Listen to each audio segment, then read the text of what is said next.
कराची के हजारों शहरियों का योमिया की बुनियादों पर महकमा एक्साइज से वास्ता पड़ता है और दीगर सरकारी महकमों की तरह महकमा एक्साइज के हवाले से भी ये बात आम है कि अगर किसी फाइल को आगे बढ़ाना है तो उसे नोटों के पहिए लगाने पड़ेंगे और अगर कोई काम गैर कानूनी है तो ये रुकावट भी नोटों के वार से दूर हो सकती है। इस सारी सूरत हाल पर बात करेंगे। इस वक्त हमारे साथ टेलीफोन लाइन पर मौजूद हैं सूबाई वजीर महकमा excise and taxation Mukesh Kumar Chawla. गाड़ी चोरी हो जाती है और उसके बाद अगर वो दोबारा मिल जाए तो एक बात बिल्कुल आम सी हर शख्स समझता है कि उसकी वैल्यू में कमी हो जाती है। क्या ये पॉसिबल है एक्साइज के कानून में कि ऐसी गाड़ी दोबारा रजिस्टर्ड हो जाए? देखिए जी, जब गाड़ी चोरी होती है तो हम इन्फॉर्म करते हैं सीपीएलसी को, तो उसका engine number, chassis number computer में ब्लॉक हो जाता है। वो अगर गाड़ी चोरी की वापस होकर हमारे पास आती है, कोई और अगर उसको रजिस्टर कराना चाहते हैं, जब तक सीपीएलसी उसको कंप्यूटर में क्लियर नहीं करेगी तो वो गाड़ी रजिस्टर बिल्कुल नहीं हो सकती। लेकिन हमारे पास तो एक ऐसा केस है जिसमें ये बात साबित हो गई कि एक गाड़ी इस वक्त भी महकमा एक्साइज के रिकॉर्ड पर ऐसी मौजूद है जिसका चेसिस नंबर, मैक और इंजन नंबर सेम है, लेकिन उसे 2 मुख्तलिफ रजिस्ट्रेशंस मिली हुई हैं। बिल्कुल ऐसे काफी केसेस पिछले दौर में आए थे हमारे पास। इसको हमने कोशिश की है कि कंट्रोल करें, क्योंकि इसमें अक्सर ये होता है कि आदमी जो मालिक पहले रिटर्न फाइल्स लेते नहीं थे पिछले दौर में, जब से हमने टेक ओवर किया, एक तो हमने जो सिस्टम शुरू किया कि रिटर्न फाइल्स सबको देने हमने शुरू की, जैसे एक चीज थी कि फाइल की सेफ्टी हो गई, मालिक के पास फाइल आ गई।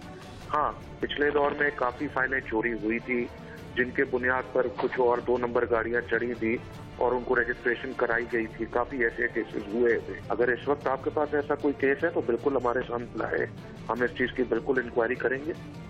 अच्छा, एक मामला जिस केस की मैं बात कर रहा हूँ, ये एक डबल स्टैंडर्ड नजर आया है हमें कि अगर गाड़ी कोई चोरी हो जाए उसके बाद मिल जाए तो आम तौर पर उसे डुप्लीकेट नंबर की नंबर प्लेट दी जाती है, लेकिन इस केस में तो उसे नंबर ही दूसरा दे दिया गया।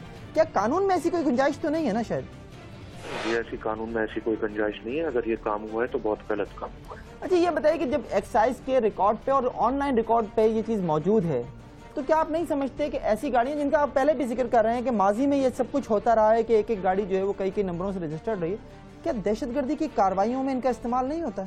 हो सकता? बिल्कुल हो सकता है। ये बिल्कुल एक अलार्मिंग सिचुएशन है हमारे लिए, क्योंकि देखें, जो अगर ये जब कंप्यूटर में आप चेसिस नंबर डालते हैं तो ऑटोमेटिकली रजिस्टर्ड हुई गाड़ी शो करता है।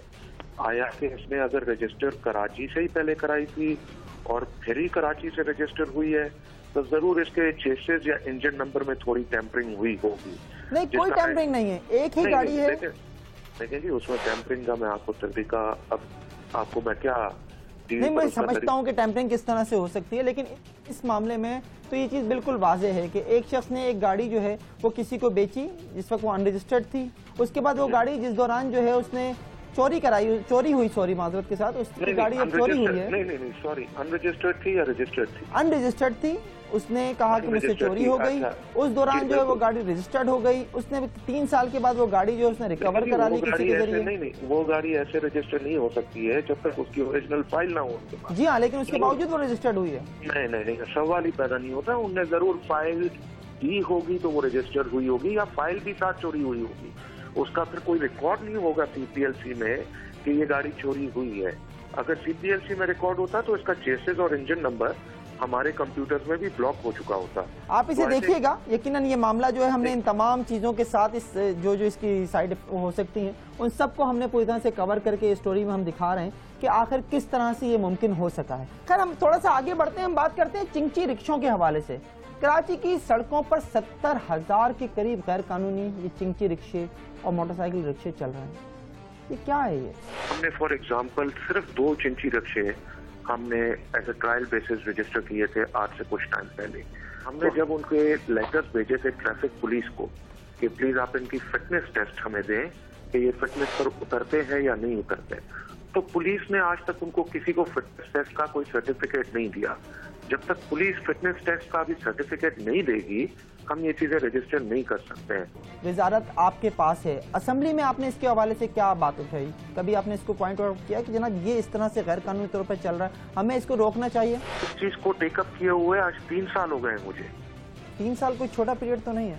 बिल्कुल छोटा पीरियड नहीं है। देखें, इसमें रेवेन्यू लॉस भी हो रहा है गवर्नमेंट का और दूसरी चीजें भी हैं। अब I don't know why traffic police इस चीज पर इतनी सुस्ती कर रही है। होम डिपार्टमेंट को इस चीज को लाइक अर्जेंट बेसिस पर लेना चाहिए।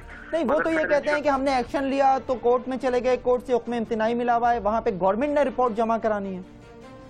देखिए जी, ये मेरी नॉलेज में नहीं है बात, ये आज आप बता रहे हैं, मेरी नॉलेज में नहीं है। नहीं, वो जो रिपोर्ट जमा करानी है उसमें चीफ सेक्रेटरी भी हैं और आपके सेक्रेटरी एक्साइज एंड टैक्सेशन भी हैं जिनको नोटिस किए गए। नहीं, ये ऐसा कोई नोटिस नहीं आया हमारे पास। बहुत बहुत शुक्रिया मुकेश कुमार चालवा साहब आपका। जुर्म होते रहेंगे और आप तक पहुंचेगी हर जुर्म की फर्स्ट इंफॉर्मेशन रिपोर्ट सिर्फ UFIR में। देखते रहिए उस वक्त तक जब तक जुर्म बाकी है।